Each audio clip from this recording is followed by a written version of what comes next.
Punky va vous causer. Punky va vous parler. Salut!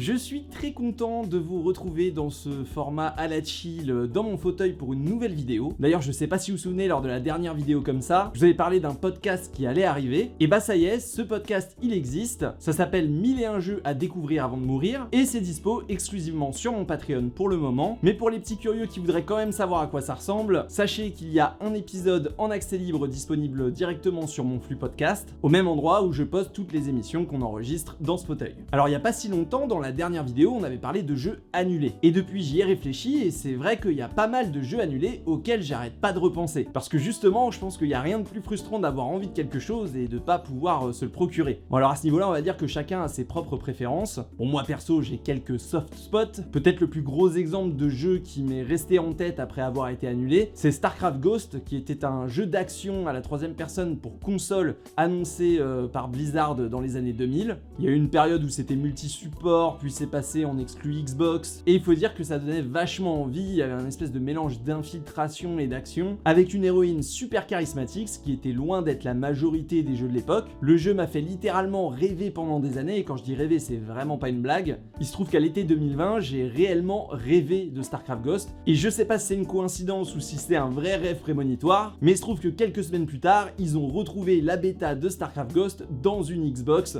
Par chance, l'ISO a été rendu public, et j'ai depuis donc pu m'essayer enfin à ce jeu que j'attendais depuis si longtemps. Mais quand on parle de jeux Xbox annulés, je veux dire que moi c'est un tout autre jeu qui me vient en tête. Vraiment, quand je regarde ma première Xbox, je pense toujours très très fort à ce jeu. Parce que certes, le jeu dont je vais vous parler a été annulé, mais il était vraiment à deux doigts de sortir. Et dites-vous bien qu'aucun jeu aussi ambitieux n'a jamais été annulé aussi proche de sa date de sortie, et encore moins un MMORPG. Et pourtant, ce fut le triste destin de ce qui devait être le tout premier MMORPG développé pour console. Une idée qui, à elle seule, fait limite encore un peu baver aujourd'hui. Et c'est pour ça que je ne peux pas me l'enlever de la tête, même plus de 15 ans après son annonce. Alors asseyez-vous et prenez une limonade, parce que c'est le sujet qui nous intéresse aujourd'hui. Son développement, les raisons de son annulation, et surtout la possible arnaque qui aurait eu lieu en plein jour, visible aux yeux de tous et de toutes. Mais avant de se lancer, laissez-moi vous parler du sponsor de notre vidéo, Honkai Star Rail. Et attends, on est en train de se faire hacker là où je rêve? Bon bah j'imagine que c'était prévu.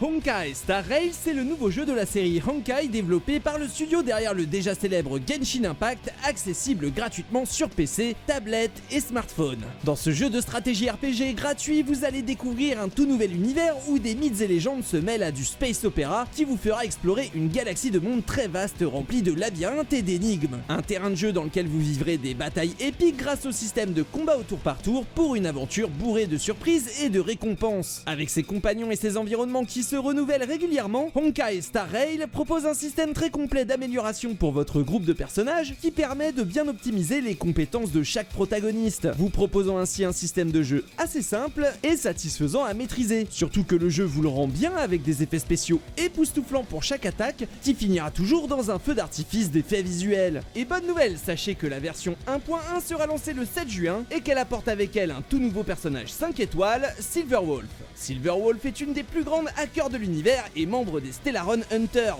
Cette fan de jeux vidéo complètement rebelle est bien décidée à défier toutes les autorités à l'aide de ses compétences en piratage informatique qu'elle utilise aussi en combat. Silverwolf sera disponible dès le 7 juin et la meilleure des nouvelles, c'est que si vous téléchargez le jeu maintenant, vous pourrez utiliser le code qui s'affiche à l'écran pour obtenir 50 Stellar Jade à dépenser dans le jeu. Alors embarquez dès maintenant à bord de l'Astral Express et venez jouer gratuitement à Honkai Star Rail, que je remercie pour avoir sponsorisé cette vidéo.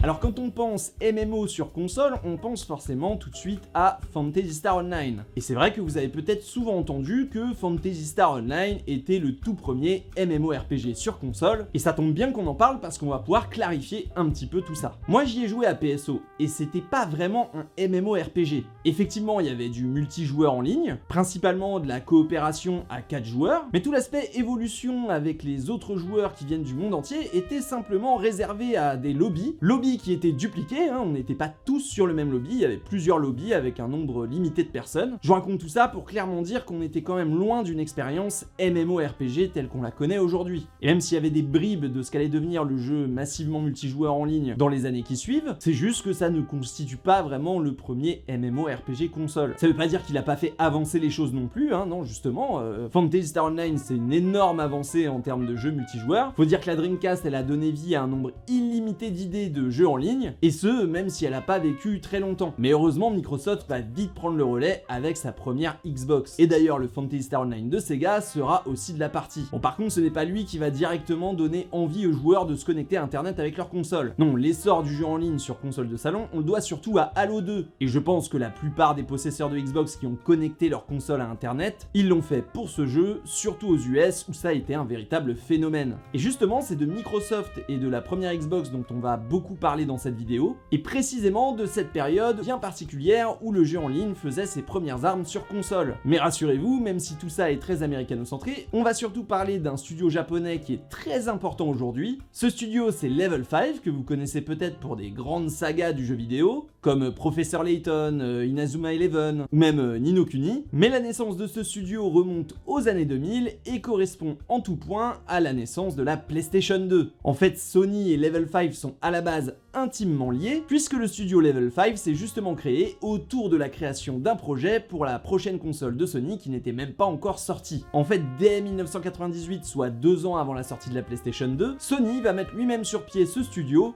et pendant les 2 années qui précèdent la sortie de la PlayStation 2, Sony va faire développer à Level 5 toute une série de démos pour un mystérieux projet destiné à sortir en même temps que la console. Bon, ce projet il va subir de multiples retards, ils vont carrément rater le lancement de la PS2. Alors il va sortir au Japon en 2000, mais comme beaucoup de AAA japonais, il va sortir pas fini et il arrivera complètement débugué pour la sortie internationale en 2001. Ce projet c'est le très estimé Dark Cloud, un de ces jeux que même si vous n'y avez pas joué, vous en avez forcément entendu parler, notamment parce qu'il revient très souvent dans les différentes listes de pépites cachées pour la PlayStation 2, alors que pourtant c'est un peu oublié que Dark Cloud n'est pas si méconnu que ça. Alors oui, la version Jap complètement buggée a totalement bidé, hein, 37 000 exemplaires vendus à peine sur le territoire japonais, c'est ridicule, mais on oublie souvent qu'il s'est extrêmement bien vendu aux US et en Europe lorsqu'il est sorti un peu après, avec presque 800 000 exemplaires vendus, ce qui est vraiment pas mal hein, pour un jeu sur une console qui vient tout juste de se lancer. Et ce succès, il va avoir comme conséquence d'ouvrir beaucoup de portes pour Level 5, qui dès 2001 se voit promettre un avenir radieux. Le succès de Dark Cloud dans la presse et auprès des joueurs, ça va beaucoup aider Level 5 à trouver leur premier contrat, si bien que dès 2002, 3 acteurs différents de l'industrie vont leur commander chacun un jeu. Alors d'un côté, on a Sony qui était très content et qui leur demande de faire Rogue Galaxy pour la PS2. Très vite, ils vont être aussi appelés pour apporter du renfort sur le futur Dragon Quest 8 en tant que petite main sous la direction du créateur de la série. Et puis surtout vient ce 3e projet commandé par un certain Microsoft qui vient tout juste de lancer sa toute première console. Microsoft, leur projet c'est de débloquer un gros budget pour investir dans un jeu massivement multijoueur en ligne, de préférence développé par un studio japonais, puisqu'il faut bien le dire, la Xbox a du mal à séduire ce territoire. Cet énorme projet est donc confié à Level 5, et c'est à ce moment-là qu'ils vont passer d'une 50aine d'employés à 150 employés, hein, on passe quand même du simple au triple, et c'est pas un mal, hein, parce qu'il va falloir encaisser toute la charge de travail que représente le développement d'un jeu massivement multijoueur sur console, mais aussi assumer les 2 autres projets dans lesquels ils s'étaient déjà engagés. Mais il n'y a pas à dire, sur les 3 jeux sur lesquels ils vont travailler, c'est le MMO de Microsoft qui représente surtout le plus gros budget et qui nécessite autant de personnes. Le jeu est très vite annoncé dans la presse comme étant le tout premier MMO RPG pour console, bon sans date de sortie, mais très vite il est confirmé que le jeu sortira aussi aux États-Unis et pas trop de nouvelles pour l'Europe. Son nom, True Fantasy Live Online. Et juste pour info, cette annonce elle est quand même assez dingue. Déjà Microsoft c'est un nouveau challenger dans l'industrie du jeu vidéo à ce moment-là, mais surtout il représente l'innovation puisqu'on sait pas vraiment encore ce que Microsoft compte faire de sa Xbox, et forcément quand ils annoncent un MMORPG sur console comme ça, c'est complètement dingue. À l'époque les MMORPG ça représente un peu une vision du futur, alors ça existe, hein, il y en a même déjà quelques-uns, mais ça reste quand même assez niche. Par exemple je me souviens à l'époque mon premier MMORPG sur PC c'était Mu Online, voilà, hein, qui se souvient de Mu Online, personne. Puis faut dire qu'en 2002, World of Warcraft il est encore en train d'être développé, et il sortira qu'en 2004 avec le succès qu'on lui connaît. Donc autant vous dire que l'annonce du premier MMO sur console pour la Xbox fait grand bruit un peu partout, et c'est bien normal tant les joueurs comme moi fantasmaient de pouvoir rejoindre leurs amis devant leur télé grâce à leur console. Level 5 se retrouve donc avec une gigantesque responsabilité sur les épaules, après avoir sorti seulement un jeu, je le rappelle. Ils vont donc devoir convaincre un public américain avec une œuvre japonaise intégralement en ligne à une époque où tous les foyers ne sont pas encore forcément équipés d'internet. Mais bon, avec une équipe désormais si complète et un budget si grand alloué par Microsoft, rien n'est impossible. Et effectivement, après une bonne année de développement, le jeu est enfin dévoilé au Tokyo Game Show 2003 pour la première fois, pour une sortie plus tard cette même année.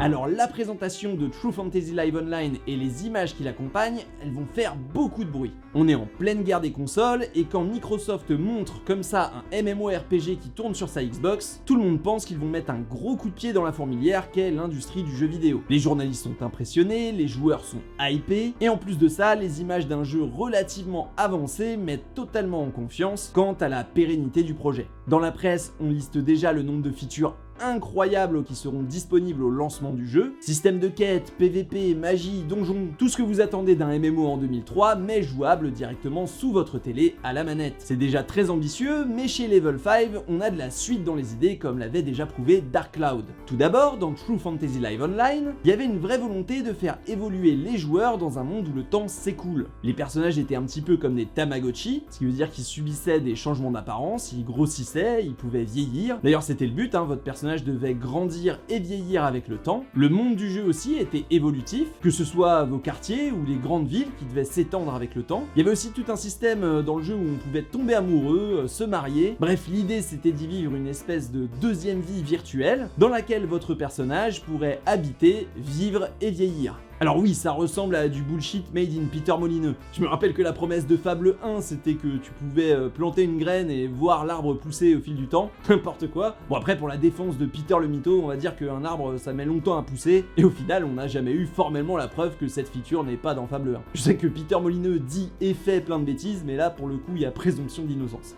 Et dans le genre vision du futur, on peut aussi parler du système de communication de True Fantasy Live Online. Alors à la base, Level 5 sont partis sur l'idée d'un chat écrit, oui, ok, mais chez Microsoft, on leur a vite fait comprendre qu'à la manette, ça allait pas trop être possible, mais ça tombe bien parce que Microsoft, depuis quelques mois, ils sont en train d'expérimenter avec le chat vocal de leur Xbox Live, et en fait, ces derniers aimeraient que le MMO de Level 5 propose un système de chat réaliste, où chaque joueur parlerait dans son micro et pourrait être entendu seulement des joueurs autour de lui, selon la distance évidemment, ce qui, en 2003, est juste révolutionnaire. Aujourd'hui ça existe, ça fait à peu près 10 ans que ce genre de système de communication est appliqué au compte-gouttes en fonction des jeux, mais c'est un système de communication qui s'est beaucoup popularisé, notamment grâce aux jeux en coopération sur PC. Et pourtant, Level 5 et Microsoft avaient déjà tout compris. Et c'est encore une preuve que Microsoft envisageait réellement de faire de ce MMO une vitrine pour leur abonnement au Xbox Live, et peut-être même vendre quelques Xbox au Japon. On sait jamais. Pour finir sur cette présentation, il faut parler de l'éléphant au milieu de la pièce,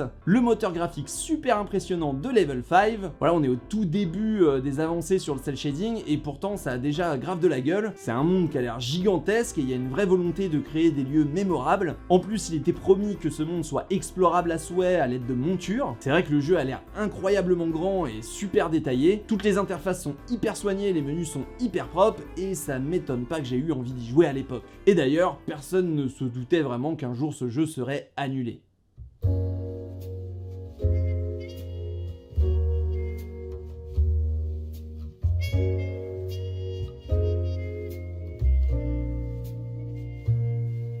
On est fin 2003 et Level 5 bosse toujours sur les 3 projets pour lesquels il a signé l'année précédente. Et si le développement de Rogue Galaxy et Dragon Quest 8 se passe plutôt bien, c'est surtout le développement de True Fantasy Live Online qui va leur donner du fil à retordre. Et c'est plutôt normal parce que Level 5, ils avaient jamais fait de jeu en ligne. Et donc toute la partie netcode devient un véritable enjeu. D'ailleurs, vous vous souvenez quand Microsoft leur a demandé d'implémenter le chat vocal du Xbox Live dans leur jeu? Eh bien simplement, Level 5 n'a jamais réussi à concrétiser cet exploit. fois. Et malheureusement, ils vont perdre énormément de temps à essayer de répondre à cette demande. C'est la mort dans l'âme que le jeu va donc être reporté au premier trimestre 2004, et Microsoft ayant mis beaucoup d'argent dans le jeu, ils vont donc commencer à mettre une énorme pression au studio Level 5 pour qu'ils le finissent. Et c'est ce que Level 5 vont faire. Boucler le développement en finissant tout ce qu'ils avaient déjà mis en chantier. Clairement, ces mois bonus de développement, ils vont surtout servir à boucler le jeu, parce que le but pour Microsoft, c'est de le sortir vite, quitte à revenir développer pour sortir des extensions, comme ça se faisait beaucoup à l'époque. Une énorme session de bêta-test du jeu va être organisée au Japon pour tout début 2004, avec 450 chanceux qui vont être choisis pour tester la bêta, et être les premiers à expérimenter True Fantasy Live Online pendant 3 semaines. Ouah, la chance! Sauf que non en fait, les 450 heureux élus vont très vite être contactés, on les prévient rapidement que la bêta est repoussée à plus tard et qu'on les recontactera. Même punition pour la version complète du jeu, même si elle n'avait pas vraiment de date de sortie précise, qui va être elle-même repoussée pour une sortie fin 2004. En effet, Microsoft fait vite comprendre que le jeu est pas sortable en l'état et qu'il reste encore quelques features à implémenter dans le jeu avant de pouvoir le sortir pour de vrai.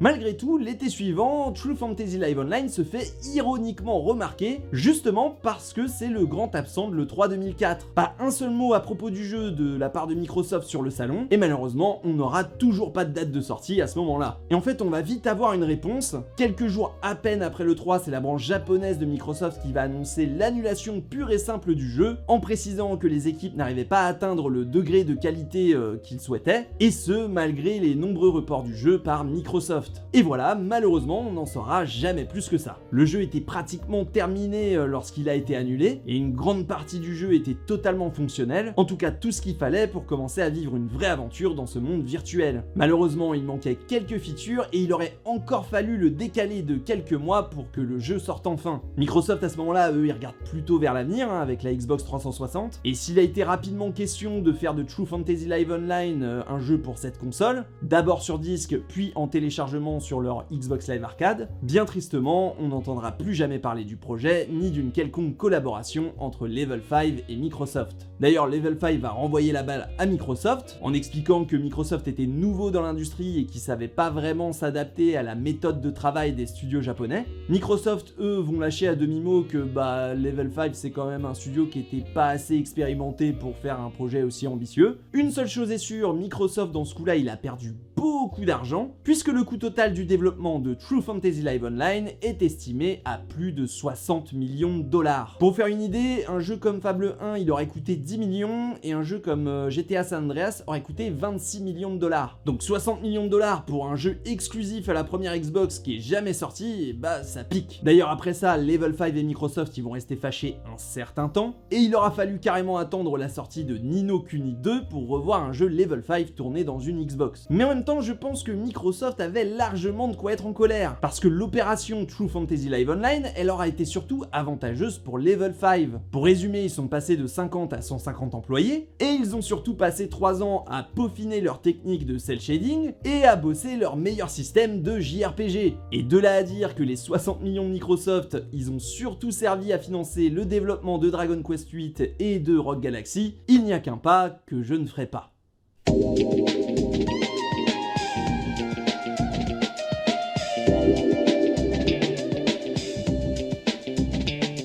Le rapprochement, il y a beaucoup de gens qui l'ont fait, notamment les journalistes qui ont joué au jeu suivant du studio. Malheureusement, il n'y a pas vraiment moyen de prouver ça, et évidemment, on ne peut se fier qu'à ce qu'on a devant les yeux. Une seule chose est certaine, c'est qu'on retrouve étrangement l'héritage de True Fantasy Live Online dans la plupart des jeux que Level 5 a sortis par la suite. Donc déjà, on l'a dit, le cel shading emblématique façon animé japonais de Level 5, il vient de là, et quand on voit ce qu'il est devenu avec les années, on peut clairement dire merci à Microsoft pour ça. Sans déconner, jouer à Ni no Kuni, c'est magnifique. Et c'est sans doute cette fameuse patte complètement dans l'esthétique des animés japonais qui saura séduire le public, puisqu'au fil des années, Level 5 va prendre de plus en plus d'importance dans le paysage jeu vidéo. En fait, c'est la DS qui va être la console sur laquelle ils vont vraiment trouver un public, avec Professor Layton et Inazuma Eleven, puis la 3DS avec Yokai Watch, mais aussi un certain Fantasy Life, qui a énormément de similitudes avec leur projet de MMORPG pour Xbox, en plus d'avoir le mot fantasy dans le titre. D'ailleurs, plus je rejoue à cette petite pépite de la 3DS, puis il me rappelle aussi pourquoi j'avais autant envie de jouer au premier MMO de la Xbox. Son univers mignon est totalement nouveau pour l'époque, même si c'est vrai qu'il manque à Fantasy Life toute la couche de MMO qui était sans doute ce que les gens attendaient le plus. Et ce qui est ouf dans cette histoire, c'est que je pense que même si True Fantasy Live Online sortait aujourd'hui, il serait accueilli comme une petite révolution. Pensez-y, Microsoft, c'est pas trop tard, surtout qu'en free-to-play ça peut marcher. Surtout que Akihiro Ino, le réalisateur du jeu à l'époque, désormais CEO de Level 5, il est toujours hyper chaud et en plus il semble avoir appris de ses erreurs. Je ressens toujours la douleur de l'annulation de True Fantasy Live Online. Pour faire un MMORPG, vous avez besoin d'une entreprise bien huilée, mais aussi de la connaissance et des compétences pour créer du jeu en ligne. À cette époque, nous n'avons pas été capables de respecter nos calendriers parce que nous avons privilégié notre morale. Personnellement, True Fantasy Live Online n'a jamais quitté ma mémoire. Et je pense que s'il sortait aujourd'hui, j'irais l'acheter Day One. Et vous savez le pire dans tout ça? C'est que durant ces 4 ans de développement, le jeu n'a jamais, et je dis bien jamais, été annoncé pour l'Europe. Ce qui veut dire que de toute manière, j'aurais jamais pu y jouer.